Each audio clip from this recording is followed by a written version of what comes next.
మనం వింటున్నటువంటి ఈ మాటలన్నీ आज हम जो वचन सुन रहे हो सब మనందరి క్షేమం కొరకు हमारी भलाई के लिए है। దేవుడు ఒక దినాన परमेश्वर एक दिन ఈ లోకానికి వచ్చాడు इस पृथ्वी पर आए తోడుగా ఉండడానికి, हमारे साथ रहने के लिए, నీడగా ఉండడానికి, हमारा छाया बन के रहने के लिए, ఆదరిస్తూ ఉండడానికి, आदर करते हुए, నడిపిస్తూ ఉండడానికి चलाते हुए ఆయన లోకానికి వచ్చాడు. इस पृथ्वी पर आए। ఎంతమంది ఆయన తోడు కలిగి ఉన్నాము? आयाल पे कितने लोग प्रभु के साथ हैं? ఆయన తోడు ఎంతమందికి ఉంది మనకు? उनका साथ हमारे साथ किसके साथ है? ఈ అర్థమవుతున్నాయి మాటలు? ఒకరినొకరు చూసేది మానుకోండి. ఇక్కడ బల్ల వైపు చూడండి. ఆయన తోడు మనకు ఎంతమందికి ఉంది? उनका साथ हमारे हम में से कितने लोग के साथ है? వాక్యం ఏం చెప్తుందంటే वचन क्या कहता है? తోడుగా ఉంటానన్నాడు, साथ रहेगा करके बोला, మధ్యలో ఉంటానన్నాడు. बीच में रहेगा करके बोला మరి है। మధ్యలో ఉంటున్నాడా? हमारे बीच में है क्या? తోడుగా ఉంటున్నాడా? हमारे साथ है क्या? తోడుగా లేకపోతే हमारे साथ नहीं है। మన జీవితకాలం అంతా हमारे जीवन भर ఇంతకాలం జీవించింది కూడా जितना समय हम जीते इस पृथ्वी पर, మనం చదువుకున్నాం కదా, యెహోవా లేని ప్రయాసం हम यहाँ पे पढ़े ना, बिना प्रभु के साथ हम వ్యర్థం. व्यर्थ है। కాబట్టి ఎవరు కూడా వ్యర్థంగా జీవించొద్దు. इसीलिए कोई भी व्यर्थ जीना नहीं है। అందరం కూడా हम सब దేవుని తోడు కలిగి జీవించుదాం. परमेश्वर के साथ रहते हुए जीना है, ఎందుకంటే నడిపించేవాడు. क्योंकि वो हमें चलाता है। ఇక్కడ మనకు అర్థమైంది यहाँ पे हमें समझते हैं తోడు. साथ रहना। ఆయన తోడు లేకపోతే अगर साथ नहीं है, ఇప్పుడు మనం గమనించాం కదా, अभी हमने देखा है ना, ఆదాము అవ్వలకు आदम और हव्वा ने ఎప్పుడైతే దేవుని తోడు పోగొట్టుకున్నారో जब वो परमेश्वर का साथ खो दिए, వాళ్ళు ఎక్కడికి పోయారు? वो कहाँ पे गए? దేవుని తోడు పోగొట్టుకున్న తక్షణమే ఎక్కడికి పోయారు? वो परमेश्वर का साथ छोड़ते ही कहाँ पे चले కేవలం गए? బయటికి వెళ్ళిపోయారు అనుకుంటారు. क्यों? वो बाहर ही नहीं गए, బయటికి పోయారు. बाहर तो गए, వారు వెళ్ళిన ప్రతి స్థలము శపింపబడింది. वो जहाँ कहीं भी गए वो श्रापित जगह हो। దేవుడు చెప్పాడు, परमेश्वर ने कहा మీ కొరకు, मेरे लिए, మీ కొరకు तुम्हारे लिए భూమి శపింపబడి ఉంది, ये भूमि जो है वो श्रापित हो चुका है, వెళ్ళండి అని.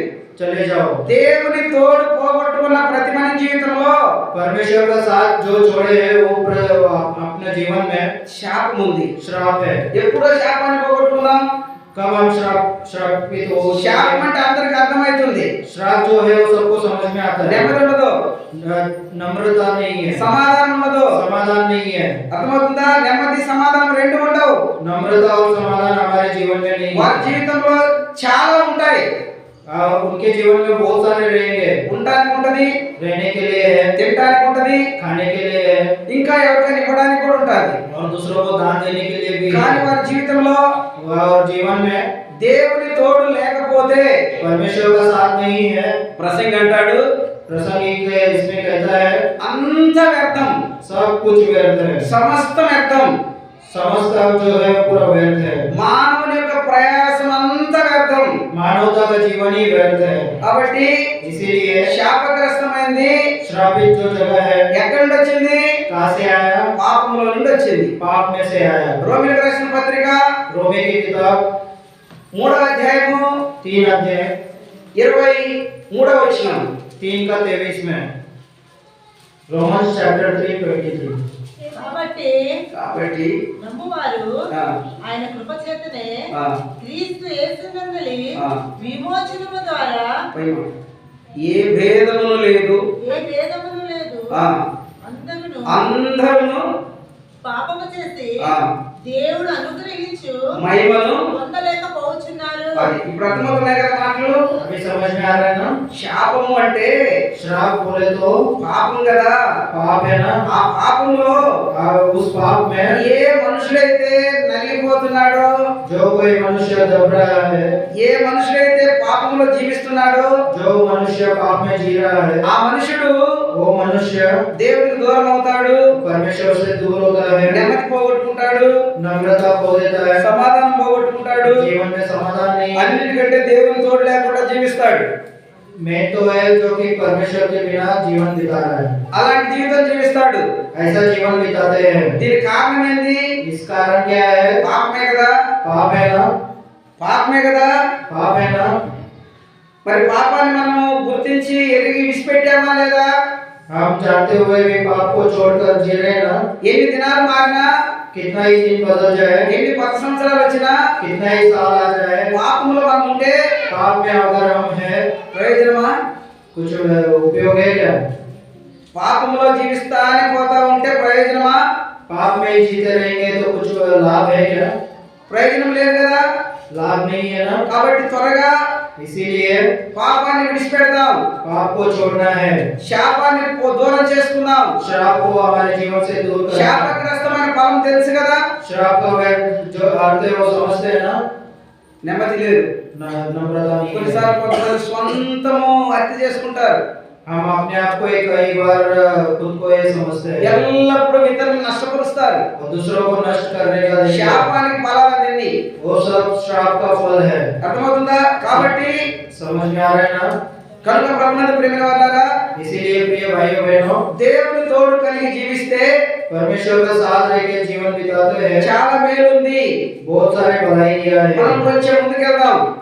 हम आगे चलते हैं। సంఖ్యాకాండము नंबर्स సంఖ్యాకాండంలో కొన్ని మాటలు చూద్దాం. 14 అధ్యాయం. गिनती की किताब में से कुछ बातों को देखते हैं। సంఖ్యాకాండము 14 అధ్యాయంలో 14 वचन చూడండి. యెహోవా అను ఒక మాట. సంఖ్యాకాండము 14వ नंबर चैप्टर 14।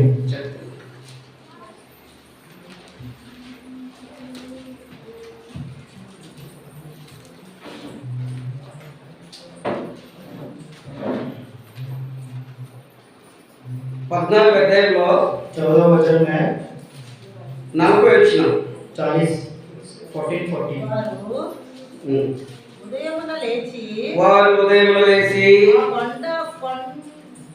కొండ కొన మీదకెక్కి ఆ, చిత్తము నుండి చిత్తమండి మేము పాపము చేసిన వారము పాపం చేసిన వారము యెహోవా ఆ. చెప్పిన స్థలమునకు వెలుగుము అని మేము పాపం చేశాము, हमने पाप किया है, దేవుడు చెప్పినట్లుగా మేము ముందుకు వెళ్తాము. परमेश्वर ने जो बोला है उसी के अनुसार हम आगे चलेंगे। చేశామంటే క్షమించమనే కదా, पाप किया है तो क्षमा करना है ना, ఒప్పుకోవడమే కదా. अपने आप को कबूल करना है ना। ఒప్పుకొని విడిచిపెడితే మేలుంది. अगर हम मानकर कबूल करते हैं तो भला है। అయితే ఇంకో మాట మనం చూస్తాం 43లో. और एक वचन देखेंगे 43। ఆ, అమాలేకీయులు ఆ, కానానీయులు ఆ. మీకంటే ముందుగా ఆ. అక్కడికి చేరి ఉన్నారు. ఆ. మీరు ఖడ్గము చేత కూలుదురు. ఆ. మీరు ఆ. యెహోవాను అనుసరించుట మానిదిరి గనుక వింటున్నారా? నమ్ముట చాలా మందికి నమ్మేది తేలిక.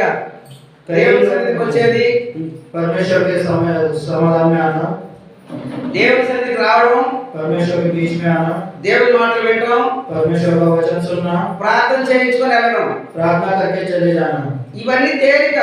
ये सब भला इसी बात है। పెద్ద భారమే ఉండదు. कोई बाहर नहीं, बोझ नहीं है। అయితే ఇక్కడ ఏం మాట్లాడుతున్నాడు? यहाँ पे क्या लिखता है 43 వచనంలో 43 वर्ष में మీరు యెహోవాను అనుసరించుట మానితిరి.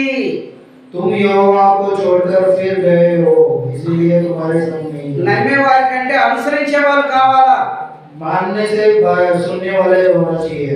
ఎంతమంది విన్నా ప్రయోజనం ఏముంది అనుసరించే వాళ్ళు లేకుండా? अगर हम सुनते हैं तो पालन नहीं करते तो क्या फायदा। దేవుడు ఎవరిని కోరుకుంటున్నాడు? यहाँ पे किसको चुन रहा है प्रभु? అనుసరించే వారిని కోరుకుంటున్నాడు. जो आज्ञा पालन करते हैं उनको चुनता है। ఏం అనుసరిస్తున్నాం మనం? क्या हम पालन करते हैं? మీ అందరికి తేలికైన మాట కూడా చెబుతాను. हम सब जो वचन जानते हैं बताते हैं। యోహాను సువార్త 14 అధ్యాయం 15 వచనం. John chapter 14 verse 15। మీరు ఆ, నన్ను ప్రేమించిన ఎడల ఆ, నా ఆజ్ఞలు గైకొందురు. ఆ. నేను ఆ. తండ్రిని వేడుకొందును. ఆ. నీ వద్ద చాలు. ఏమంటున్నాడు? మీరు నన్ను ప్రేమించిన నా ఆజ్ఞలు. గైకొందురు. ఇప్పుడు ఇక్కడ మనం చూస్తున్నాం కదా, यहाँ पे हम देखते हैं ना, ఇశ్రాయేల్ ప్రజలు, इस्राएल के प्रजा, మన పితరులు हमारे पूर्वज ఐగుప్తు నుండి బయటకు వచ్చిన తర్వాత मिस्र से जब बाहर आए, వారి యొక్క మధ్య ప్రయాణంలో उनके बीच रास्ते में జరిగిన పరిస్థితి ఇక్కడ మనం చూస్తున్నాం. जो घटी घटना है वो हम यहाँ पे देख रहे हैं। మనం కూడా ప్రభువుని నమ్ముకున్న తర్వాత हम भी प्रभु को जानने के बाद మనం జీవించే జీవితంలో हम जो जीवन बिताते हैं वो जीवन దేవుని తోడు కలిగి ఉండాలి. परमेश्वर का साथ रहना बहुमूल्य है। దేవుడు ఇచ్చిన రక్షణ కలిగి ఉండాలి. जो प्रभु ने लक्ष्य दिया वो जानना है। ఆయన్ని మనం అనుసరించే వారంగా ఉండాలి. उनकी आज्ञा पालन करने वाला होना चाहिए। ఇక్కడ అనుసరించని కారణం చేత, यहाँ पे हम आज्ञा नहीं सुनने के कारण, పాపము చేసిన కారణం చేత, पाप करने के कारण, ఇక్కడ చూడండి ఒక మాట రాయబడింది, यहाँ पे एक बात लिखा हुआ है, యెహోవాను అనుసరించుట మానితిరి గనుక, परमेश्वर की बातें सुनने पर మానితిరి గనుక मानेंगे तो ఇక యెహోవా యెహోవా మీకు తోడై ఉండడని చెప్పెను. వింటున్నారా? గమనించండి. ప్రభువును నమ్మిన మనందరితో ఈ రోజు మాట్లాడుతున్న ఈ మాటలు జాగ్రత్తగా వినండి. परमेश्वर यहाँ पे जो वचन कह रहा है उससे सब हम आज्ञा पालन करना है। మనందరం నమ్ముకున్న వాళ్ళమే. हम सब विश्वासी है, ఇందులో ఎలాంటి డోకా లేదు.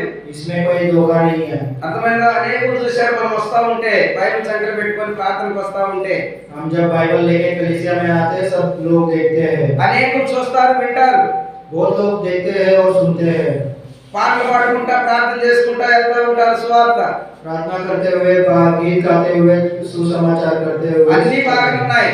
सब भला है। అయితే బైబిల్ చెప్తుంది, बाइबल कहता है మీరు యెహోవాను అనుసరించుట మానితిరి. तुम परमेश्वर की आज्ञा मानना छोड़ दिए। ప్రార్థన చేస్తున్నాం కదా, మానిందేంది? प्रार्थना तो करते हैं ना, क्या नहीं मान रहे? సంధానిస్తున్నాం కదా, మానిందేంది? परमेश्वर के घर में दान तो दे रहे हैं, लेकिन చాలా మంది జీవితంలో ఇది గొప్పగా ఉంటారు. कई लोगों के जीवन में बहुत बहुत बड़ी बात है। ఏంది? क्या? దేవుని సన్నిధికి వచ్చేది, परमेश्वर के घर में आना, సంధానం ఇచ్చేది, ऑफरिंग्स देना, ఇదంతా చాలా మంది జీవితంలో వాళ్ళు గట్టిగా మనసులో పెట్టుకొని ఉంటారు. कई लोगों के जीवन में बहुत बड़ी बात होती है। అయితే దేవుడు पर परमेश्वर మన జీవితాన్ని हमारे जीवन में పరిశీలన చేసి చూసినప్పుడు जब परीक्षा करके देखता है, మనకు తెలుసు కదా, देखते हैं ना, 139:1 123 में 3 में ఏముంది అక్కడ? क्या लिखा है? भजन संहिता 123:3, 139:1 137। యెహోవా నీవు నన్ను పరిశోధించి తెలుసుకొని ఉన్నావు. మనం ఎరిగింది ఎంతవరకు అంటే మందిరానికి రావడము, వాక్యం వినడము, సందాలు ఇయ్యడము, ఆ తర్వాత వెళ్ళడం మనకు తెలిసింది. हम यहाँ पे देखते हैं कि परमेश्वर के घर में आना, गीत गाना, ऑफरिंग देना, बस यही जानते हैं हम। కానీ దేవుడు తెలుసుకున్నది ఏంటి మన విషయాల్లో? परमेश्वर क्या हमारे बारे में जानता है? ఆయన్ను అనుసరించేది మనం మానుకున్నామని, మన పితరుల నాటి నుంచి నేటి వరకు మనం మానుకున్నామని చెప్తున్నాడు. यह परमेश्वर यहाँ पे जानता है कि हम पूर्वजों से बात ना मानते हुए आ रहे हैं। దీని అర్థము इसका अर्थ है ఇమ్మానుయేలు అనగా इम्मानुएल बोले तो దేవుని తోడని మనం విన్నాం. परमेश्वर का साथ। అయితే ఇక్కడ మనం ఏం చూసాం? సంఖ్యాకాండము 14:43 లాస్ట్ లో गिनती की किताब में हमने क्या देखा है? యెహోవా మీకు తోడై ఉండడు. परमेश्वर हमारे साथ रहकर नहीं साथ देता। యెహోవా తోడు లేకపోతే, परमेश्वर का साथ नहीं है तो యెహోవా తోడు లేని ఎడల వారి ప్రయాసం వ్యర్థం కదా. अगर परमेश्वर का साथ नहीं है तो जीवन व्यर्थ है ना। కాబట్టి ప్రభునందు ప్రియమైన వారలారా, इसीलिए प्रिय भाइयों बहनों, 1 కొరింథీ पहला कोरिन्थी 15 అధ్యాయము 15 अध्याय 58 ప్రకారంగా 55 वर्ष में देखते हैं, మన ప్రయాసము हमारा यात्रा ఎప్పుడు వ్యర్థం కాకూడదు. कभी व्यर्थ नहीं होना चाहिए। ఎప్పుడు వ్యర్థం కాదో जब व्यर्थ नहीं होता है, యెహోషువ గ్రంథం जोशुआ 1వ అధ్యాయము पहला अध्याय 3వ వచనం చూసుకుందాం. पहला अध्याय का 3रा वर्ष। యెహోషువ గ్రంథం जोशुआ चैप्टर 1 वर्स 3, 1వ అధ్యాయము पहला अध्याय 3। 3వ వచనం నుండి ధ్యానించేద్దాం. మోషేతో చెప్పి నేను మోషేతో చెప్పినట్లు మీరు అడుగుపెట్టు ప్రతి స్థలమును మీకు ఇచ్చుచున్నాను. జాగ్రత్తగా వినండి. సందర్భం ఇది. ఇందులో నుంచి మనకు బ్యాంక్ పూర్తి అవుతుంది. దాదాపు చాలా మందికి అర్జెంటుగా అవసరం ఏంటంటే యేసు ప్రభువు పుట్టాడు, పశువుల పాత్రలో పుట్టాడు, జ్ఞానులు వెళ్ళారు. జ్ఞానులు నువ్వే. ज्ञान तो तुम ही हो। ఎక్కడో జ్ఞానం వదిలిపెట్టండి, జ్ఞానివి నువ్వే. నిన్ను దేవుడు జ్ఞానిగా చేస్తాడు. యెహోవా యందు భయభక్తులు గలవారు ఏమై ఉంటారు? परमेश्वर ने तुमको एक ज्ञानी बनाया है। क्या? యెహోవా యందు భయభక్తులు కలిగి ఉండుట, परमेश्वर के घर में डर भय रखने से, భయం కలిగి ఉండుట भयभीत रखने से ఏంటని అర్థం? उसका अर्थ क्या है? చెప్పండి, నువ్వే జ్ఞానివి. तू ही ज्ञानी है। ఎంతకాలం జ్ఞానిగా లేకుండా అజ్ఞానిగా జీవిస్తావు? कब तक अज्ञानी जीवन बिताते रहोगे? వేరే చరిత్రను మానుకో, अपना चरित्र को बदलो, నీ చరిత్రను చూడు. अपना चरित्र देखो। నిన్నేమంటున్నాడు దేవుడు? यहाँ पे परमेश्वर तुम्हारे लिए क्या कर ఈ रहा రోజు है? మనం ఇక్కడ మాటలు అర్థం చేసుకుందాం జాగ్రత్తగా. आज का दिन हम यहाँ पे वचन को समझते हैं। యెహోషువతో మాట్లాడుతున్నాడు దేవుడు. परमेश्वर जोशुआ से बात कर रहा है। మోషేకు తోడై ఉండినట్లు मूसा के साथ रहना, నీకు కూడా తోడై ఉంటాను. तेरे साथ भी रहूंगा मैं। 4వ వచనం ఏమంటాడు? 4 वचन, అరణ్యమును ఈ లెబానోను మొదలుకొని మహానది అయిన ఆ, నది వరకును ఆ, హిత్తీయుల దేశమంతయు ఆ, పడమట మహాసముద్రం వరకును ఆ, మీకు ఆ, సరిహద్దు. సరిహద్దు. నీవు బ్రతుకు దినములన్నిటను నీవు బ్రతుకు దినములన్నిటిను ఏ మనుష్యుడును ఆ, నీ ఎదుట నిలవలేకయుండును. ఆ, నేను మోషేకు తోడై ఉండునట్లు నీకును. తోడై ఉండును. అర్థమవుతుందా? समझ रहे हैं ना? ఆయన తోడుగా ఉంటే वो हमारे साथ है तो ఇక ఎదురేమి భారంగా ఉండదంట. ఎదురేమి నిలబడ్డా सामने जो कुछ भी तकलीफ आए, మోషే టైంలో యెహోషువ నమ్మకంగా దేవుని యందు భయభక్తి కలిగి ఉన్నాడు. मूसा के समय में जोशुआ जो था डर भय से जीवन बिता रहा था। మోషే చెప్పిన ప్రకారం చేస్తా పోతున్నాడు. मूसा जैसा कहता था वैसे ही कार्य करता चलता ఈ है। రోజుల్లో ఒకవేళ ఎవరైనా ఏదైనా చెప్పినా आज के दिन कोई कहता है तो అలా చేసేవారు లేరు. ऐसा करने वाला कोई नहीं है। మోషే తర్వాత मूसा के बाद మోషే దగ్గర ఏమైతే యెహోషువ నేర్చుకుంటూ వచ్చాడో मूसा के पास जो योशुआ सीखते आया, అదంతటిని దేవుడు ఇప్పుడు తన జీవితంలో కలిగిస్తున్నాడు. वही जीवन जोशुआ के जीवन में करते आ रहा है। ఏం చెప్తున్నాడు? क्या कहता है? మోషేకు నేను ఎలా తోడై ఉన్నాను, मूसा के जैसे साथ था, నీవు అడుగుపెట్టు ప్రతి స్థలంలో तू जब जब कदम रखेगा वैसे నేను నీకు తోడై ఉంటాను. मैं भी तुम्हारे साथ ఈ रहूंगा। రోజు దేవుడు మనకి ఇచ్చిన ప్రత్యేకత, ఆయన తోడు మనకున్నది. आज जो प्रभु यीशु मसीह ने हमें जो कदम दिया है वही हमारे साथ है। ఆయన ఈ లోకానికి రావడం అంటే ఆయన తోడు మనకని మనం మత్తయి సువార్త 1:23 చదువుకున్నాం. हमने जो वचन मत्ती में देखा 1:23 में, वही वचन हम पालन करते हैं। ఆయన तोడు లేకుండా మనము వద్దు. उनके बिना उनके साथ कोई ఆయన తోడు లేదంటే మనము ప్రయోజకులం కాలేం.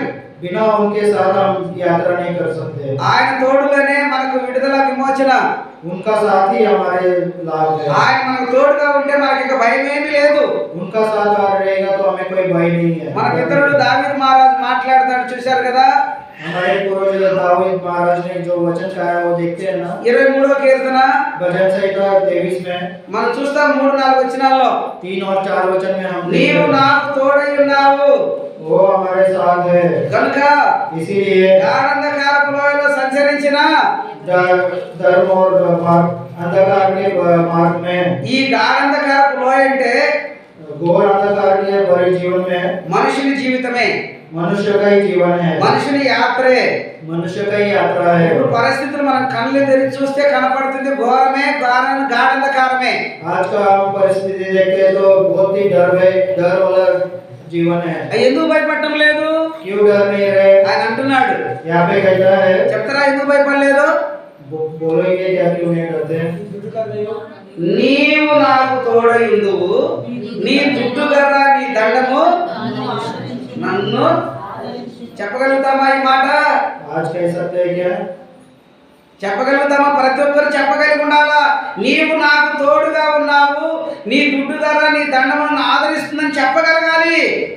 आज कह सकते हैं क्या वो हमारे साथ है करके? ఎవరు చెప్పగలుగుతారు? कौन कह सकता है? అనుసరించేవారు చెప్పగలుగుతారు. जो उनकी आज्ञा पालन करते हैं वही कह सकता है। అనుసరించలేకపోతే చెప్పలేవు. बिना आज्ञा पालन करे చెప్పినా కూడా చెల్లదు. बोलेंगे तो भी नहीं चलेगा, ఎందుకంటే నీ మాటలు ఆయన వింటున్నాడు కదా, क्योंकि तुम्हारी बातें वो जानता है ना, నిన్ను చూస్తున్నాడు కదా. तुमको देख रहा है ना। మనం చదువుకున్నాం కదా ఇప్పుడు हमने वचन देखा है ना 139 139:3 में, పరిశీలన చేస్తున్నాడు. यहाँ पे प्रचार कर रहा है। మనం ఏమై ఉన్నాము, हम क्या है, మనం ఏం అనుసరిస్తున్నాము हम क्या पालन कर रहे हैं, అని ఆయన పరిశీలన చేస్తున్నాడు.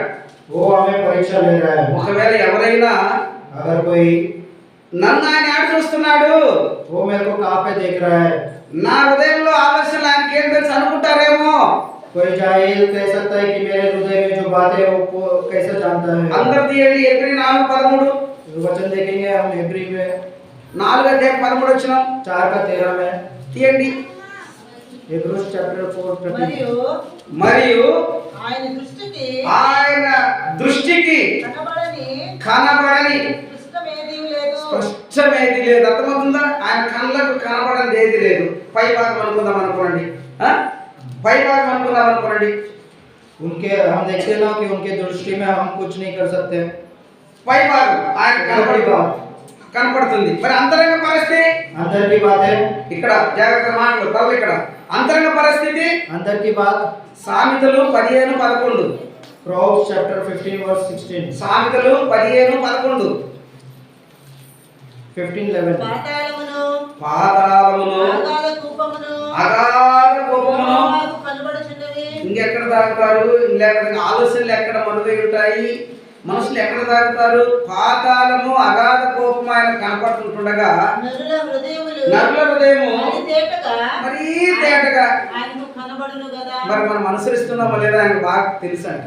మనం చెప్పాల్సిన పని లేదు, हमें कहने की जरूरत नहीं है, మన మాటలతో పని లేదు. हमारी बातों से जरूरत नहीं है। 139 139 Psalms 4వ వచనం 4 वचन ఏముంది?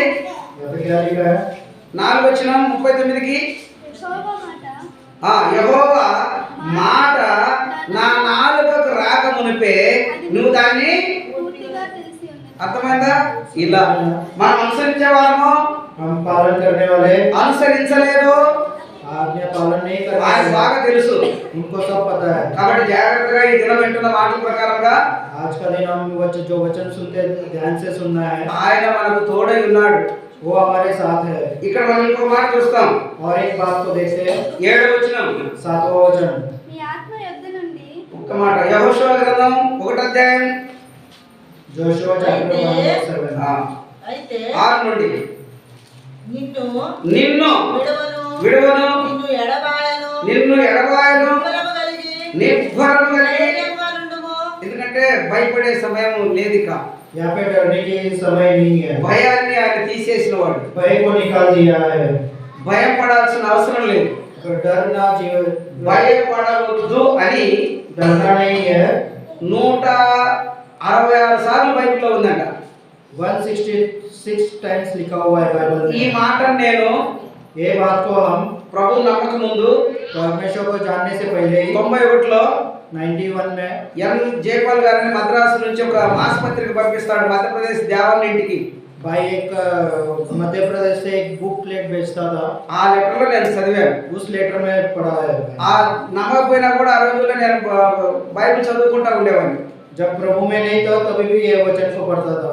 మాటలు తెలుస్తా ఉన్నాయి కానీ సంపూర్తిగా నమ్మలేదు కదా. बातें तो समझ में आ रही थी लेकिन उदार का जीवन नहीं था। భయపడకుడి.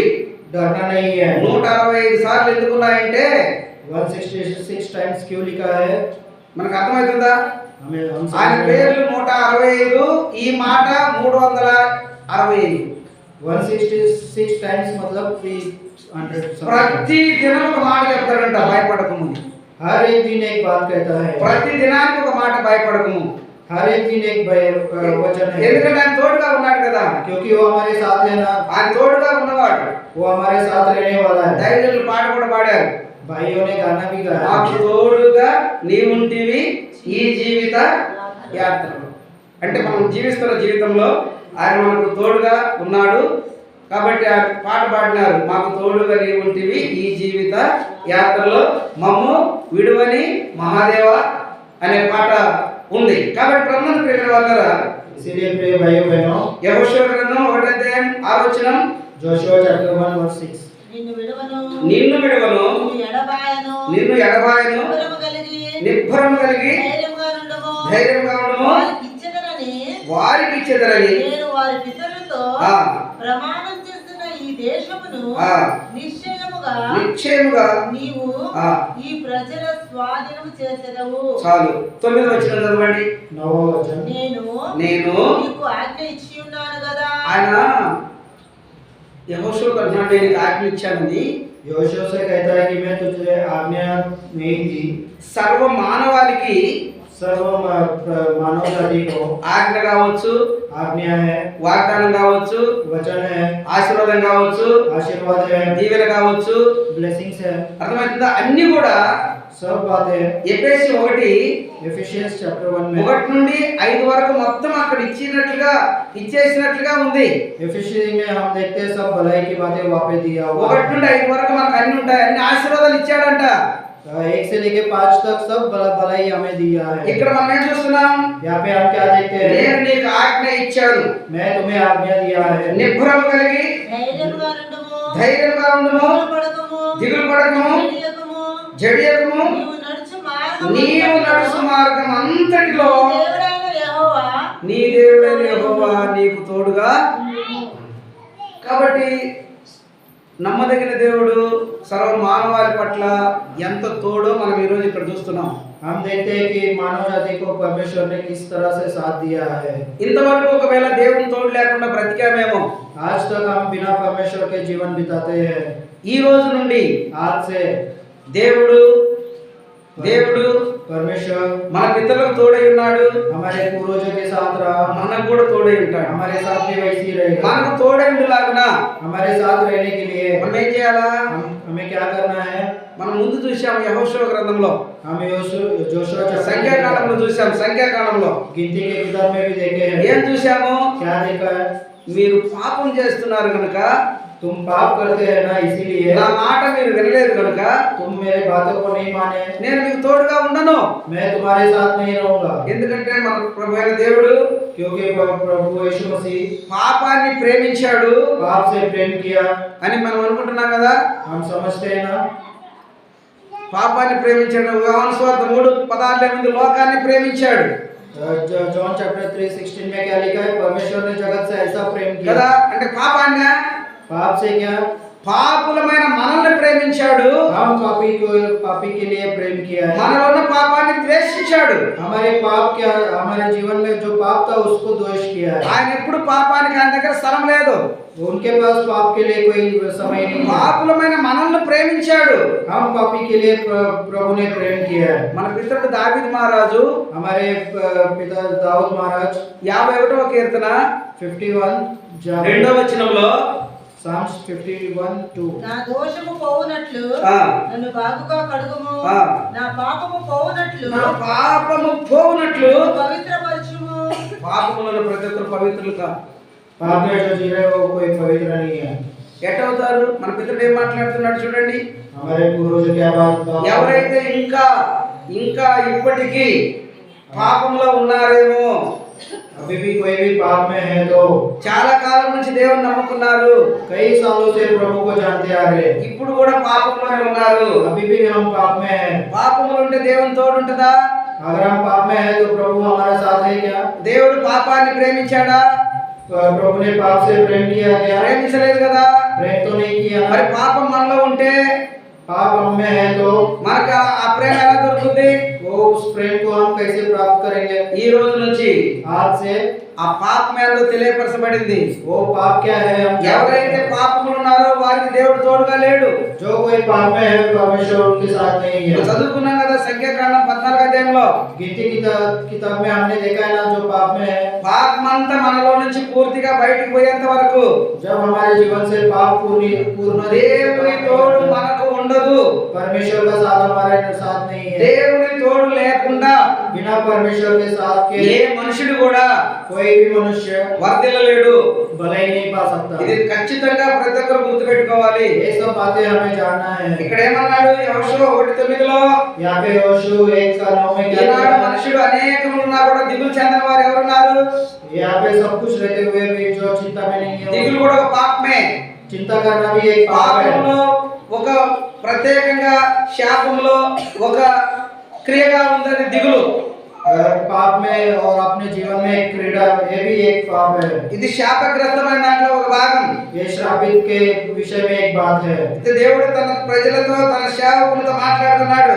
यहाँ पे प्रभु अपने सेवक और अपने दासों से बात कहता है। ఏమంటాడు? क्या कहता है? దిగులు పడకము, चिंता मत करना, జడియకము, दृढ़ बने रहना, నీవు నడుచు మార్గం అంతట్లో और जब तू चले तेरे हर నీ దేవుడైన యెహోవా నీకు తోడుగా ఉండును. परमेश्वर तेरे साथ रहेगा। దేవుని తోడు లేకుండా वो हमारे साथ बिना साथ మనం ఎన్ని దినాలు कितना ही दिन क्यों ना हो, ఎన్ని దినాలు జీవించినా जितना ही दिन हम बिताते हैं, ఎంత ప్రయాసపడ్డా कितना ही प्रयास कर ले, ప్రయోజనం ఉండదు. कोई उपयोग नहीं మరి है। దేవుని తోడు మనకుందా? परमेश्वर का साथ है क्या? దేవుని తోడు కలిగి ఉండాలంటే మనం చదువుకున్నాం సంఖ్యలో हाँ, परमेश्वर का साथ रहना है तो हम गिनती की किताब में देखें, వారు వినడం మానేరు కనుక దేవుని తోడు పోగొట్టుకున్నారు. वो बातें ना सुनने के कारण परमेश्वर का साथ छोड़ दिए, అనుసరించడం మానేరు కాబట్టి దేవుని తోడు లేదు. आज्ञा ना पालन करने के कारण उन्होंने साथ छोड़ दिया। ఈ రోజు మనం విని आज के दिन हम सुनते हुए, ఆయన అనుసరిస్తే उनके पालन करते हुए ఆయన మనకు తోడుగా ఉంటాడు. वो हमारे साथ रहेगा, అప్పుడు దిగులు ఉండదు. तब हमें चिंता नहीं होगी। అలా కాకపోతే దిగులే దిగులు, अगर ऐसा नहीं है तो फिर चिंता ही में डूबे रहोगे, అలా కాకపోతే శాపమే శాపము. ऐसे नहीं रहोगे तो श्राप ही श्राप रहेगा। కాబట్టి మనం ఆ రీతిగా ముందుకు వెళ్ళకూడదు. इसीलिए हमें आगे नहीं बढ़ना है। ఇప్పుడు దేవుడు మనకు తోడని మనం విన్నాం. आपने देखा कि परमेश्वर हमारे साथ है, వింటమే కాదు, सुनना ही नहीं, ఈ రోజు నుంచి ఆరంభిద్దాం. आज के दिन से हम आरंभ करें, దేవుని తోడు కోరుకుందాం. परमेश्वर का साथ को మనలో ఉన్న పాపాన్ని విడిచిపెడదాం. हमारे पापों को छोड़ देंगे। మనం పాపంలో ఉంటే अगर हम पाप में है तो ఆయన మన దగ్గరికి రాడు, वो हमारे पास नहीं आएगा, మనకు తోడుగా ఉండడు. हमारे साथ नहीं रहेगा। ఆయన లక్షణాలు తెలుసు కదా.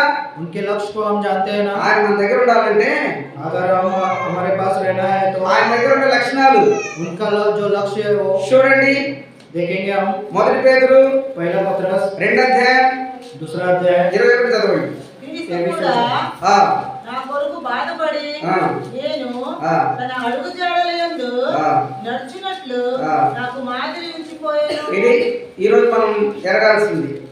దేవుని తోడు మనకు ఉండాలంటే परमेश्वर के साथ हमें रहना है तो ఆయన మనకు చూపించిన మాదిరిని మనం కలిగి ఉండాలా. उनके पद चिन्हों पर हमें चलना है, అనుసరించడం అంటే అదే, और आज्ञा पालन करना वही है। నమ్ముకున్నానని చెప్పడం కాదు. विश्वास करना ही नहीं, ఆయన చూపించిన మాదిరి మనం కలిగి జీవించాలా. उन्होंने जो हमें मार्ग दिखाया उसको उसी के अनुसार चलना है। ఏదా మాదిరి? वो क्या मार्ग है? ఏం రాయబడింది ఇక్కడ? పాపము చేయలేదు. ఆయన మొట్టమొదటిది పాపము చేయలేదు. उन्होंने पाप नहीं किया। ఆయన లోకానికి వచ్చింది ఎందుకు? उस पृथ्वी पर क्यों आए?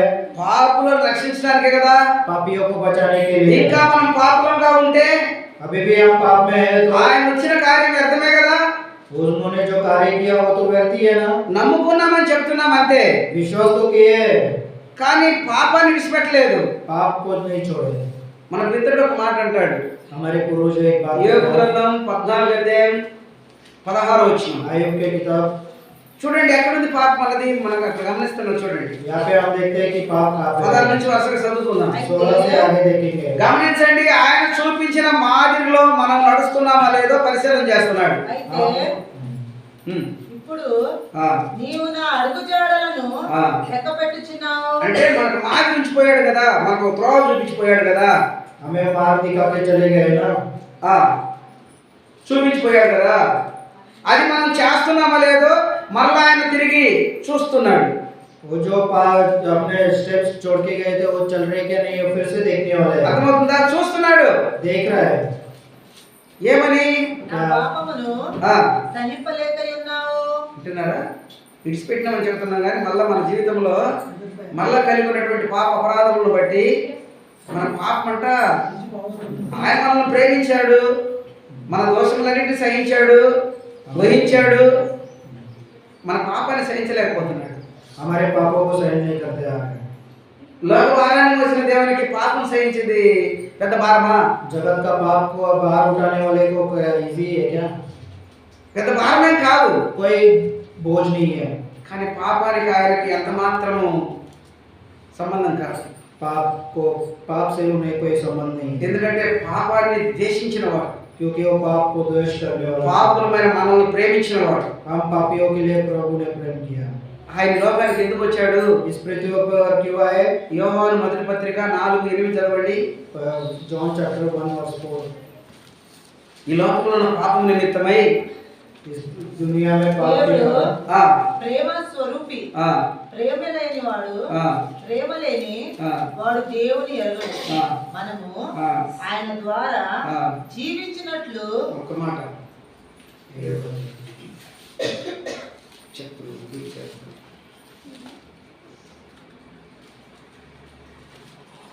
3:8 యోహాను మొదటి పత్రిక 3:8 అపవాది మొదటి నుండి పాపము చేయుచున్నాడు.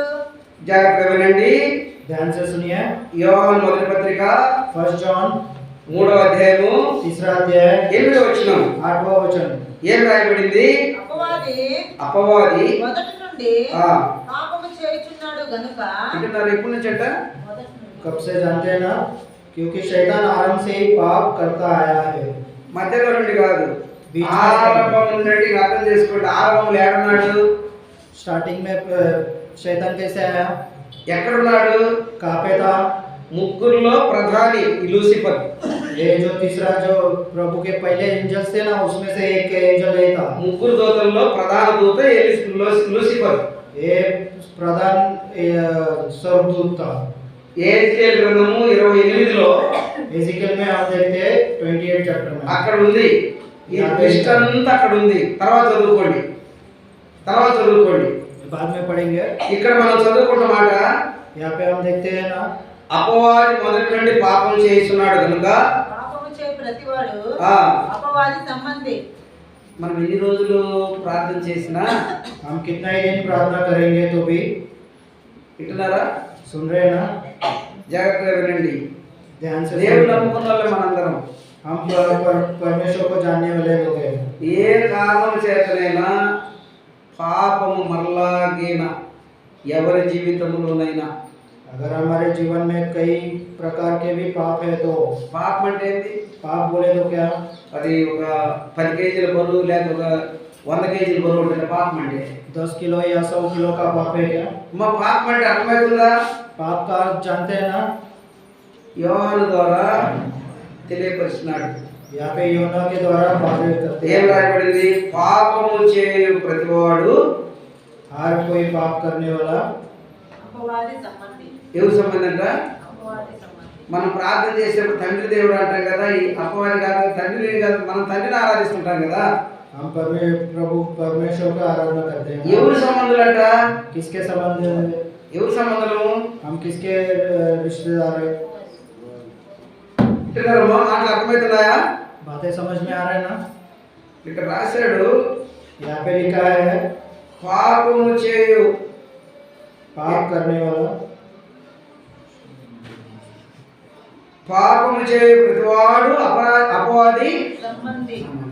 जो అర్థమైందా పాపం అంటే? పోయిన వారంలో समझ में आ रहा है ना? పోయిన ఆదివారం మనం చూసాం. गए इतवार को हमने देखा। రెండో భాగంగా दूसरे भाग में యాకోబు పత్రిక याकूब की पत्री 1వ అధ్యాయము 1 अध्याय 19లో చూసాం. 23 में देखा है। కోపమే గొప్ప పాపము అని. వింటున్నారా?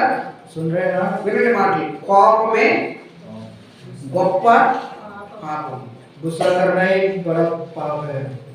కోపం రాని వాళ్ళు ఎవరు ఉన్నారని చేయొద్దండి. अगर किसी को गुस्सा नहीं आता है वो हाथ उठाइए।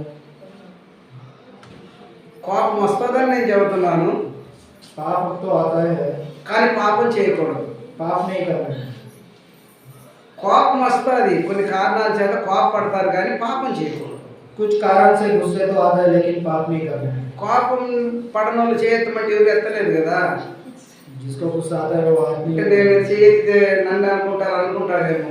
मैं हाथ उठाऊंगा तो मेरे को कहेंगे तो। కోపం వస్తుంది కొన్ని కారణాల చేత, కొన్ని పనులు కానప్పుడు కొంత కోపపడతారు, कुछ कारण के वजह से हम गुस्सा तो होते हैं, కానీ పాపం చేయకూడదు. पाप नहीं करना है। పత్రికల్లో కూడా ఉంది ఇది. यहाँ पे सुसमाचार में भी लिखा है, కోపపడు కానీ పాపము చేయకూడదు. गुस्सा होके पाप नहीं करना है। అర్థమైందా? समझे? ఇక్కడ ఏమైనా కోపమే కదా పాపము. गुस्सा ही जो क्रोध करना ही पाप है ना। అంటే కోపపడిన తర్వాత क्रोध करने के बाद ఏదైనా ఒక మాట, పొరపాటు మాట, వ్యర్థమైన మాట అనకూడదు, అదే పాపము. जो बात दूसरों को हर्ट करने वाली बातें नहीं करना है। పాపం చేయవారు ఎవరి సంబంధి? पाप करने वाले किसके संबंध है? మరి అపవాది ఎక్కడికి వెళ్తాడు? మోక్షమైన పరలోకానికి వెళ్తాడా కదా? ఇప్పుడు అర్థమైందా? పాపం ఎవరు చేస్తున్నారు? దేవుడి సంబంధులు ఎవరు, మరి అపవాది సంబంధులు ఎవరు? ఇక్కడ మనకు క్లియర్గా అర్థమవుతా ఉంది. यहाँ पे हम क्लियरली देख रहे हैं पाप करने वाले कौन है और पाप के संबंधित कौन है। ఈ రోజు ఆయన పుట్టినరోజు అని పుట్టింది చెప్పక యేసేపు మరియమ్మ గురించి చెప్పక ఏ రోజు గురించి చెప్పక మరి ఏంది ఇదంతా చెబుతున్నావు అనుకుంటున్నారా? आप समझते रहोगे कि आज क्रिसमस है, प्रभु यीशु मसीह के जन्मदिन के बारे में बताने का छोड़ के ये पाप के बारे में क्या बता रहा है। ఎందుకంటే ఇది మొదటి నుంచి ఇప్పుడు దాదాపు మన వయసును బట్టి కనీసం ఎన్ని సంవత్సరాల నుంచి ఎటున్నామో కానీ ఇప్పుడు మార్పు అయితే లేదు. हम कई वर्ष से वचन सुनते आ रहे हैं लेकिन हमारे जीवन में कोई कार्य नहीं। బైబిల్లో ఏమని తెలుసునా? बाइबल में क्या लिखा है? నా మరణంలో ప్రసవించుడి मेरे मृत्यु को प्रकट करना అని ఉంది కానీ यहाँ पे तो लिखा है ना। నేను పుట్టినరోజు చెప్పడం లేదు. मैं पैदा हुआ कहीं नहीं लिखा है। ఎక్కడైనా సువార్త కూడా జరిగినప్పుడు कई बार सुसमाचार होता है, పునరుద్ధారుడైన యేసుని గురించి ప్రకటిస్తున్నాం అంటారు కానీ उनका जी उठना ही प्रचार करते हैं। యేసేపుల గురించి మరియమ్మల గురించి కన్యకల గురించి పుట్టాడు పెరుగుతున్నాడు పలానా చోట ఉన్నాడు అలాగే చెప్పాల్సిన పని లేదు. जोसेफ के बारे में, मेरी के बारे में ये सब कहना सही नहीं है। కాలం చాలా దాటిపోయింది, ముగింపులోకి వచ్చింది. समय तो बीत जा रहा है। ఎట్టుందంటే ఇప్పుడు कैसा है बोलेंगे तो అందరూ పైరు కోసుకొని పోయినారు, ऊपर से तो काटते जा रहे हैं। ఇప్పుడు కొంతమంది నాటడానికి పోతున్నారు. कोई लोग बीज डालने जा रहे అలా हैं। ఉంది పరిస్థితి. ऐसी परिस्थिति है आज का दिन। కోసుకొని మోపులు ఎత్తుకొని ఇంటికి వస్తారు. खेत को काट के बोझ को उठा के लेके आना। సోమరుడు ఏం చేస్తాడంట? वो क्या करता है? వాళ్ళని చూసి उनको देखकर ఆ రోజు పోతాడు నాటడానికి. वो खेत में जाता है कट करने के लिए। ఏమన్నా తాపు వస్తుందా? कुछ काम का है क्या वो? రాదు. कोई काम का नहीं। అలాంటి పరిస్థితులు ఉన్నారు. ऐसी परिस्थिति है। గమనించండి, ఇక్కడ మనం చదివిన మాట यहाँ पे हम देखेंगे जो वचन యోహాను సువార్త 3వ పత్రిక 3వ అధ్యాయం 8వ వచనంలో जॉन चैप्टर 3 वर्स 8। అపవాది మొదటి నుండి పాపము చేయుచున్నాడు కనుక పాపం చేస్తున్నాడు కనుక పాపము చేయు ప్రతివాడు ఆ. అపవాది సంబంధి. ఈ రోజు మనం అర్థం చేసుకోవాలి మనం ఎవరి సంబంధము. आज हम समझना है कि हम किसके संबंध है। ఎందుకంటే యోహాను సువార్త 8:44 ప్రభు చెప్పాడు ఒక మాట. जॉन चैप्टर 8 वर्स में जॉन యోహన్నా ने बात कह रहा है। మీరు మీ తండ్రియగు ఆ. అపవాది సంబంధులు. ఈ ఇంతకాలం దేవుని నమ్ముకొని ఈ రోజు ఇంత ఈ విధంగా దారుణం అయిపోయింది పరిస్థితి అనుకుంటే దారుణం అయితే ఒక రోజు మీరెవరో నాకు తెలియదు అంటాడు. ఎవరిని గురించి? प्रभु कहता है कि तुम कौन हो मैं नहीं जानता। ఎవరిని గురించి మాట్లాడతాడు? यहाँ पे किसको देख के वो वचन कहता है? ప్రార్థన చేసిన వాళ్ళ గురించి, जो प्रार्थना नहीं किए उन लोग के लिए, అద్భుతాలు చేసిన వాళ్ళ గురించి, जो पाप किए उन लोगों के लिए, ఆశ్చర్య కార్యాలు చేసిన వాళ్ళ గురించి, जो रीति रिवाज फॉलो करते उन लोगों के ఎందుకు लिए। వాళ్ళ గురించి అలా మాట్లాడాడు? उनके लिए ऐसा क्यों वचन कहता है? క్రమానికి లోబడలేదు. आज्ञा उल्लंघित करते हुए। అక్కడ రాశాడు, यहाँ पे लिखा हुआ है అక్రమం చేయవాళ్ళగా जो क्रोध करने वाले మీరెవరు నాకు आप कौन हो मैं नहीं जानता। అర్థమవుతుందా? కాబట్టి మీరెవరు నాకు తెలియదు అనిపించుకునే స్థాయికి వెళ్ళొద్దు. आप कौन हो जानते नहीं, ऐसे स्थिति में नहीं जाना है। ఎవరి గురించి మాట్లాడాడు? यहाँ पे किसके बारे में कहता है? అపవాది సంబంధుల గురించి మాట్లాడాడు. अपवित्रता के बारे में। అపవాది యొక్క సంబంధుల యొక్క లక్షణాలు ఎలా ఉంటాయో చూడండి. యోహాను సువార్త 8:44 రెండో లైన్ నుంచి. మీరు ఆ, మీ తండ్రియగు అపవాది సంబంధులు ఆ. మీ తండ్రి దురాశలు నెరవేర్చబోచున్నారు. వింటున్నారా? మన సంఖ్యాకాండంలో మీరు తర్వాత బాగా ఎక్కువ చదువుకోండి. 14 అధ్యాయంలో फ्रेज समय निकाल के कभी गिनती की किताब में पढ़ेंगे। సంఖ్యాకాండం అంతా కూడా సంఖ్య అంటే అంకే కదా, ఎంతమంది పోయి చాలా ఎక్కువగా జరిగిన నష్టం అక్కడ కనపడుతుంది మనకు. गिनती की किताब में लिखा है कि कितने लोग गए, वहाँ पे गिन गिन के लिखा हुआ है। ఎందుకు చెప్తున్నా ఈ మాట అంటే यहाँ पे क्यों लिखा है? దేవుని నమ్ముకున్నామన్న పేరుతో మాత్రమే వాళ్ళు కొనసాగుతున్నారు కానీ उन लोग सिर्फ परमेश्वर का नाम जानते ही आगे बढ़ रहे हैं। అనుసరించే విధంగా వారు అక్కడ లేరు. आज्ञा ना पालन करते हुए जीवन వారు कर रहे हैं। అనుసరించినప్పుడు ना पालन करते हुए, దేవుని మాటలు మీరినప్పుడు जब प्रभु का आज्ञा ना पालन करते हुए దేవుడు వారికి దూరంగా ఉన్నాడు. परमेश्वर उनका साथ नहीं था। ఎంతో నష్టం జరిగింది అక్కడ. कितना ही नष्ट हो चुका है, పొలంలో నశించిపోయారు. बहुत कुछ नुकसान हो चुका है। అర్థమవుతుందా? समझे ना वचन? మరి అపవాది క్రియలు అపవాది సంబంధాలు అనేది మనం ఇప్పుడు ధ్యానం చేస్తున్నప్పుడు 44 చదవండి. యోహాను సువార్త 8:44 తర్వాత మాట. అపవాది యొక్క లక్షణాలు ఏంటి? ఆది నుండి ఆ, వాడు నరహంతకుడై ఉండి వింటున్నారా? John chapter 8 verse 44। మొదటి నుండి వాడు ఏంటంట? पहले से ही क्या है? నరహంతకుడై ఉండి నరహంతకుడు అంటే నరహంతకుడు. వింటున్నారా? हत्यारा। నరహంతకుడు ఎప్పటి నుంచి అంట? कब से बोले तो ఆది నుండి. ఇక్కడేమో మనం వాడు పాపం చేస్తున్నాడని రాయబడింది. ఆది నుండి వాడు మొదటి నుంచి వాడు పాపం చేస్తున్న రాయబడింది. यहाँ पे लिखा है कि वो आदि से ही అక్కడేమో पाप करते हैं। వాడు ఆరంభం నుండి నరహంతకుడు. आरंभ से ही हत्या है। మొదటి హత్య ఎక్కడ జరిగింది? पहला हत्या कहाँ पे हुआ? पहला मर्डर, फर्स्ट मर्डर ఎక్కడ? ఏదేను మొదటి హత్య ఎక్కడ జరిగింది? ఎక్కడ? ముందు ఆది కాండంలో पति की किताब మొట్టమొదటి హత్య एबल अबेल। అర్థమవుతుందా? ముందుగా అవ్వాదాములను ఏం చేసింది సాతాను? హత్య చేసింది. దేవుడు చెప్పాడు కదా, గుర్తుందా మీకు? परमेश्वर ने ఆ कहा ఫలము తిను దినాన पहले నిశ్చయముగా निश्चय ఎవరు తినిపించారు ఫలాన్ని? హత్య జరిగిందా లేదా? ఆత్మానుసారం అయితే ఫస్ట్ జరిగింది. రెండవది శరీరానుసారంగా. అంటే అర్థమవుతున్న మాటలు, ముందు ఆత్మానుసారంగా హత్య జరిగింది, पहला आत्मा में कत्ल किया हुआ है। తర్వాత కయ్యని హత్య. दूसरा जो है कैन और एबल फिजिकल। ఇక్కడేం రాయబడింది? వాడు మొదటి నుంచి పాపం చేస్తున్నాడు. यहाँ पे क्या लिखा है कि आराम से ही पाप करते आ रहा है। అది మళ్ళీ యోహాను సువార్త మన నుంచి వాడు నరహంతకుడై ఉండి ఎప్పటి నుంచి? ये कब से? ఆదిలో నుండి. आराम से ही। దేవుని ఆధీనంలో ఉన్నాడు, वो परमेश्वर के अधीन में तो है, కానీ తన ఇష్ట ప్రకారం చేస్తా ఉన్నాడు. वो अपने मन के अनुसार करते आ रहा है, తన బుద్ధిని అనుసరిస్తూ జీవించాడు. वो अपने मन के अनुसार चलते आ అందుకే रहा है। సామెతల గ్రంథం 3:5 ఉంటది, इसीलिए साम्स में लिखा है నీ స్వబుద్ధిని ఆధారం చేసుకోవద్దు. నీ అంటే నీ తీసి నా పెట్టండి, పలకండి. అయ్యా బయట తిప్పేస్తున్నావు ఇక్కడ ఇక్కడ. ఇప్పుడు నేను చెప్పిన మాటలు దాటిపోయినాయి, 2-3 మాటలు పోయినాయి, బయట తీసుకుంటున్నా. ఇప్పుడు అర్థమవుతున్న మాటలు. यहाँ पे समझ रहे ना वचन क्या है? నీ అన్న దగ్గర నా పెట్టి చదువుకోండి, నా బుద్ధిని నేను ఆధారము చేసుకోకూడదు. అపవాది తన స్వబుద్ధిని ఆధారం చేసుకుని దేవుని ఆధీనంలోనే బ్రతుకుతా ఉంది. నరహంతకుని లక్షణాలు కలిగి ఉంది. यहाँ पे हत्यारा తర్వాత ఏం రాయబడింది? యోహాను సువార్తలోనే సత్యమందు నిలిచిన వాడు కాడు. ఇంకా చూడండి, సత్యమందు నిలిచిన వాడు కాదండి. సత్యం అంటే ఎవరు? యోహాను సువార్త 14:6లో ప్రభు అయిన సత్యమందు నిలిచిన వాడు అంటే దాని అర్థం ఏంటి? ఉంటుంది అక్కడే. वहाँ पे तो रहता है। వినండి, ఉంటుంది అక్కడే.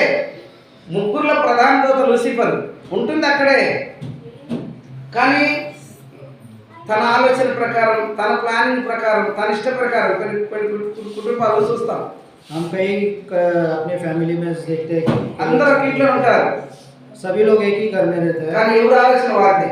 हर एक का अपना अपना ही सोच है। కొంతమంది చనిపోతారు చూడండి, कुछ लोग तो मर ही जाते हैं। కారణం ఏంది?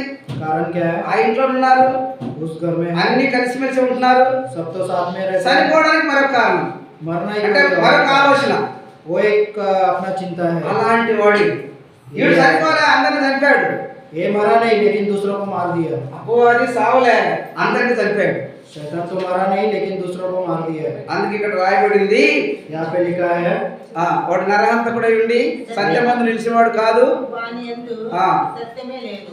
గమనిస్తున్నారా? అందుకే దేవుని పిల్లలుగా ఉన్నవారు ఏంటంటే ఎల్లప్పుడూ కూడా వారి నడవడికల్లో, వారి జీవితంలో పరిశుద్ధుల పౌలు కొలసి 4:6 ప్రకారంగా ఎల్లప్పుడూ మీ సంభాషణలు కావచ్చు, तुम्हारे మీ నడవడికలు కావచ్చు, तुम्हारे चाल चलन में దేవునికి ఇష్టమైన పిల్లలుగా परमेश्वर के बिना మీ इच्छा के ప్రవర్తనలన్నీ, సంభాషణలన్నీ మంచిగా ఉండాలా, तुम्हारा चाल चलन प्रभु में स्थिर रहना है, దేవునికి ఇష్టమైనవిగా ఉండాలా. परमेश्वर की पसंद में रहना चाहिए।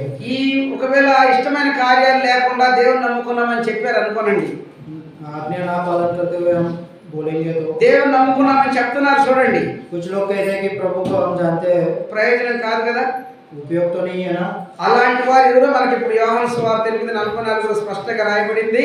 यहाँ पे हम देखते हैं जॉन चैप्टर 8:44 में, ఈ దినం ఎవరైతే వాక్యం వింటున్నారో వారు ఆ లక్షణాలు కలిగి ఉండకూడదు. आज जो वचन में लिखा है वो गुण हम में नहीं रहना चाहिए। దేవుడి లోకానికి వచ్చింది ఎందుకు? प्रभु यीशु मसीह इस जगत में क्यों आया?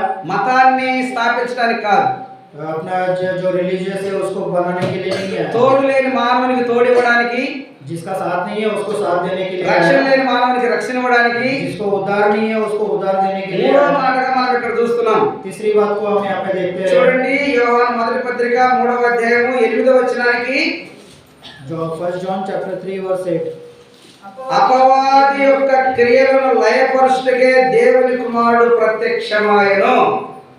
परमेश्वर का पुत्र इसलिए प्रकट हुआ कि शैतान के कामों को नाश करे। ఎందుకు వచ్చాడు దేవుడు? क्यों आया प्रभु? అపవాది ఎక్కడున్నాడు? అపవాది शैतान कहाँ पे है?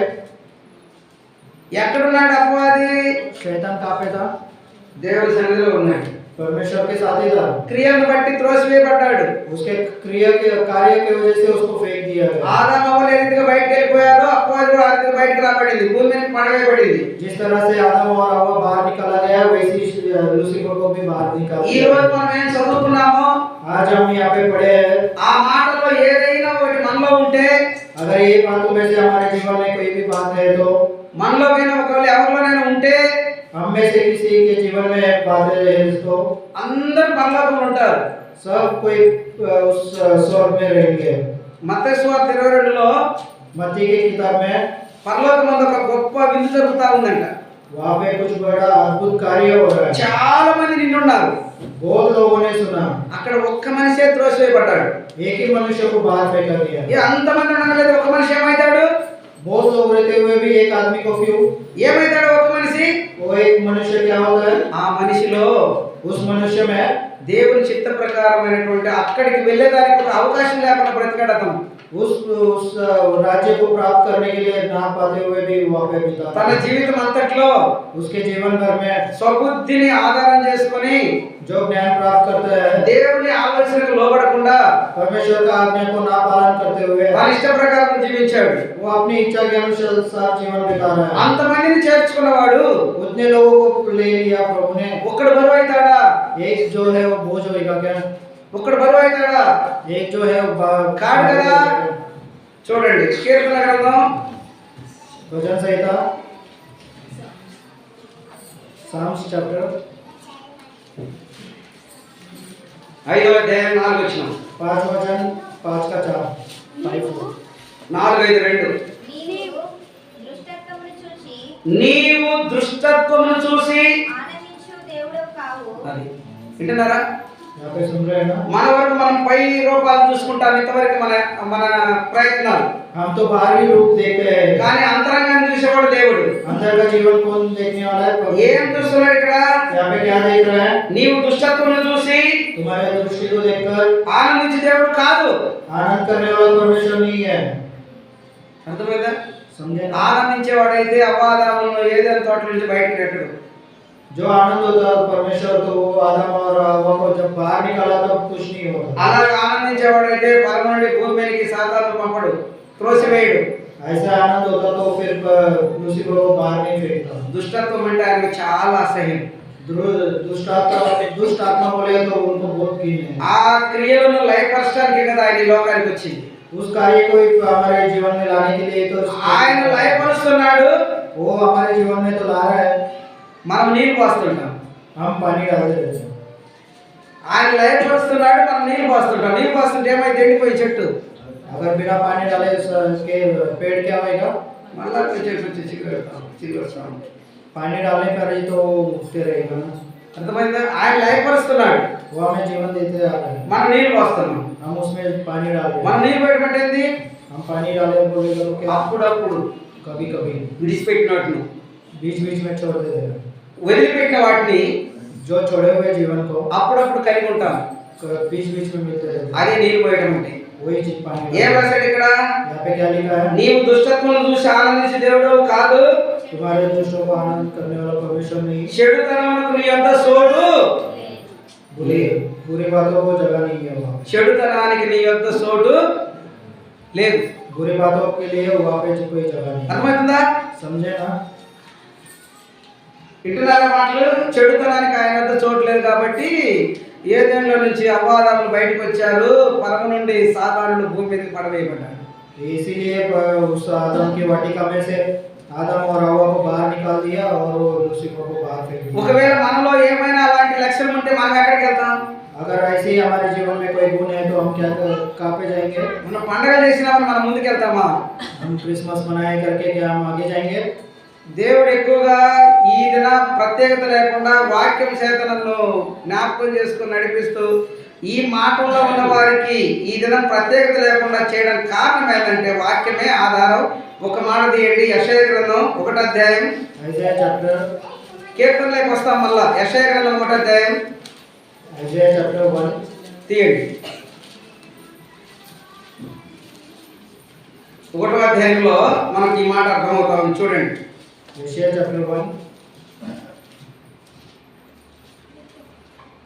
14 వచ్చిన 1:14 1:14 1:14 చదవాలా?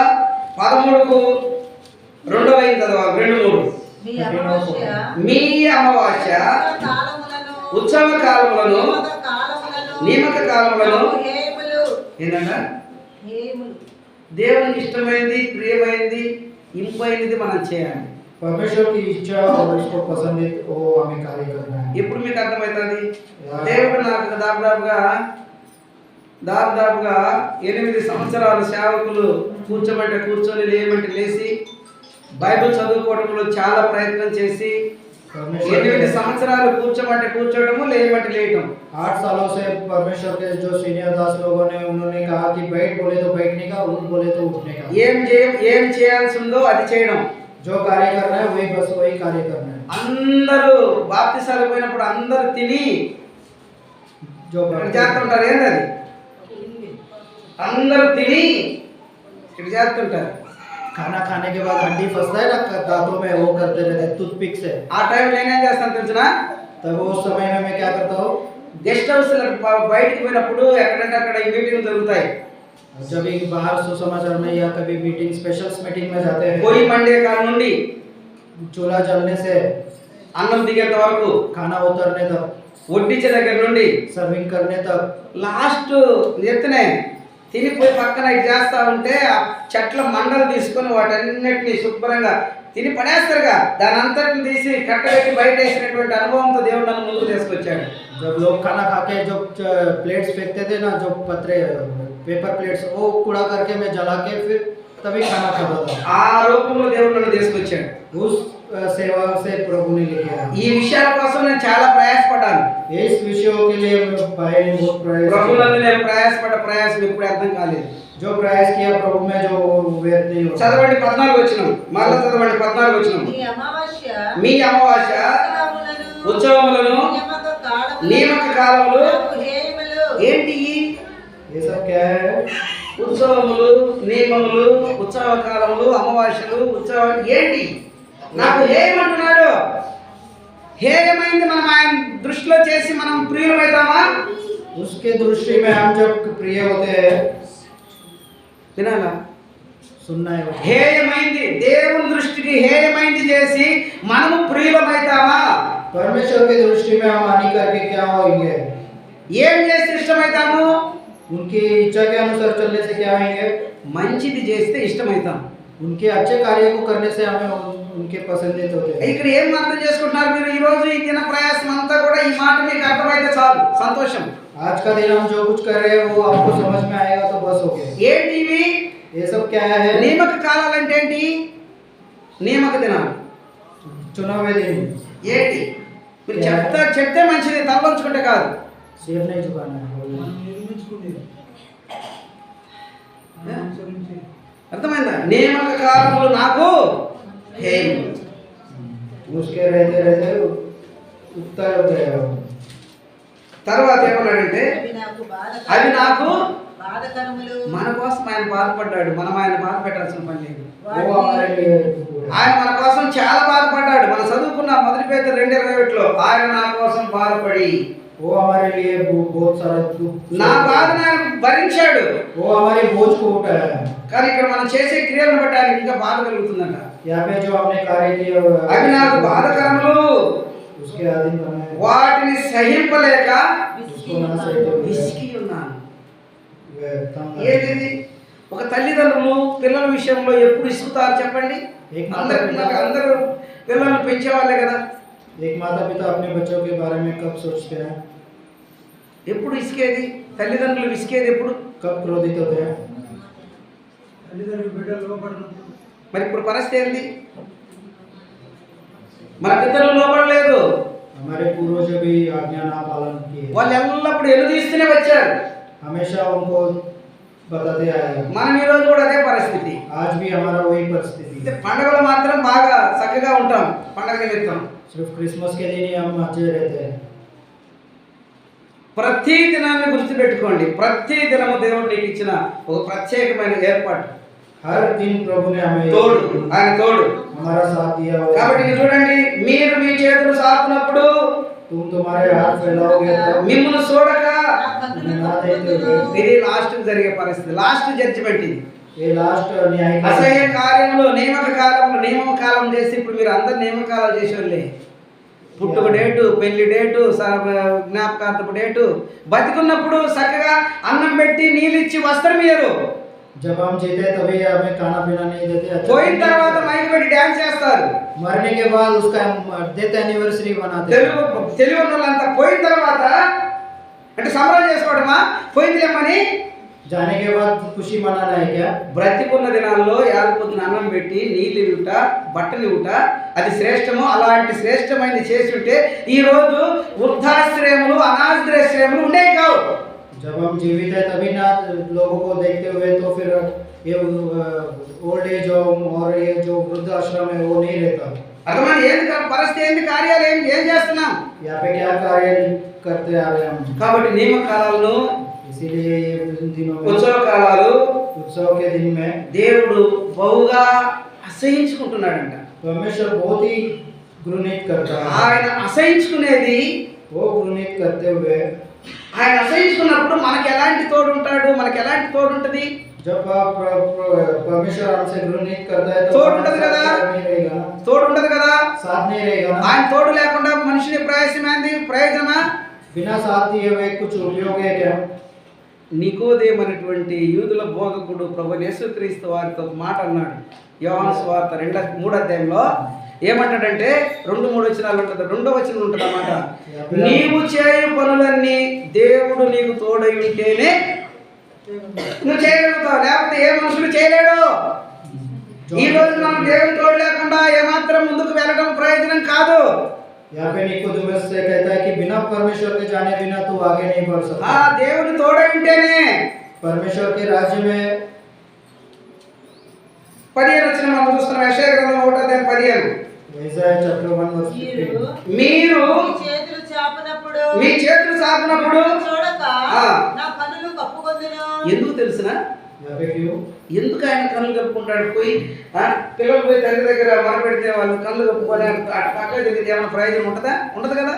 వాడు ఏడుస్తూ ఉంటే ఏడుపు ఓదార్చాలంటే, వాడిని నిమ్మలపరచాలంటే వాడు అడిగింది ఇవ్వాలి. అయితే ఇక్కడ ఏం రాయబడింది?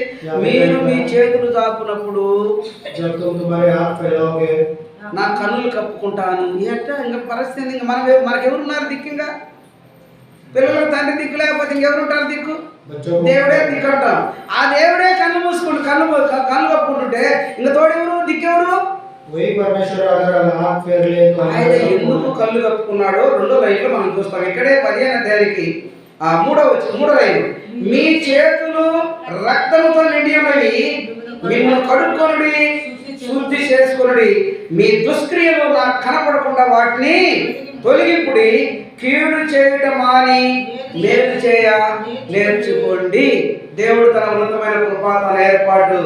ఈ దినం మనకు దేవుడు అనుగ్రహించిన భాగము ప్రత్యేకత ఏంటంటే దేవుడు మనకు తోడు. परमेश्वर हमारे साथ है।